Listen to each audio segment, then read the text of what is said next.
శ్రీమాత్రే నమః. అందరికీ నమస్కారం. ఈరోజైతే ఇంకొక కథను విందాము. నందనవనం అనే సరస్సు పక్కన ఒక జామ చెట్టు ఉంది.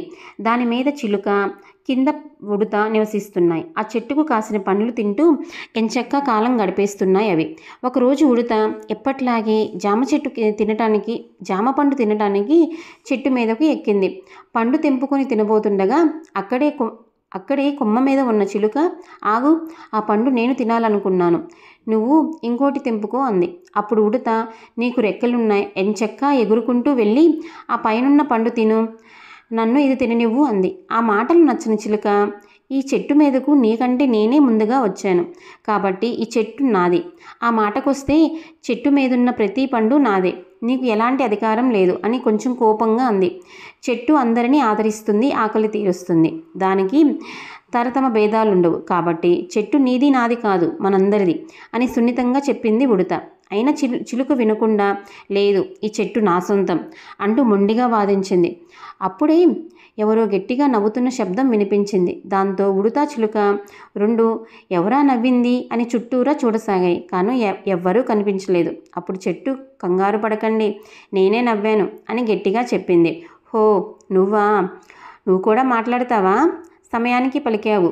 నువ్వు చెప్పు, ఉడత కంటే నేనే కదా ముందుగా వచ్చింది, నేనంటేనే నీకు ఎక్కువ ఇష్టం కదా అని చెట్టును చూస్తూ అడిగింది చిలుక. పరోపకారం నా సహజ గుణం, ఆ లక్షణం ఉన్న వారిని నేను అభిమానిస్తాను అని బదులిచ్చింది చెట్టు. నాకు కూడా పరోపకార గుణం ఉంది అంటూ గొప్పగా చెప్పింది చిలుక. మాటలు చెప్పటం కాదు, చేతల్లో నిరూపించాలి, అప్పుడు పరోపకారం గుణం ఉందని ఒప్పుకుంటాను అంది చెట్టు. ఆ చెట్టు కింద నుంచి చాలామంది బాటసారులు వెళ్తుంటారు. ఆ సమయంలోనే ఒక వ్యక్తి చెట్టు కిందకు వచ్చి కూర్చున్నాడు. అతను కాసేపటికి, నాకు చాలా ఆకలిగా ఉంది, అస్సలు నడవలేకపోతున్నాను, కనీసం చెట్టు ఎక్కి పండు తెంపుకునేంత ఓపిక కూడా లేదు, ఇప్పుడు నా ఆకలి తీరేదెలా అని నీరసపడుతూ అన్నాడు. అప్పుడు చెట్టు అతన్ని చూపించి, చూశారా, పాపం ఆ వ్యక్తి ఆకలితో ఎంత ఇబ్బంది పడుతున్నాడో, చెట్టు నిండా పండ్లు ఉన్నా ఓపిక లేక వాటిని తెంపుకోలేకపోతున్నాడు అంది.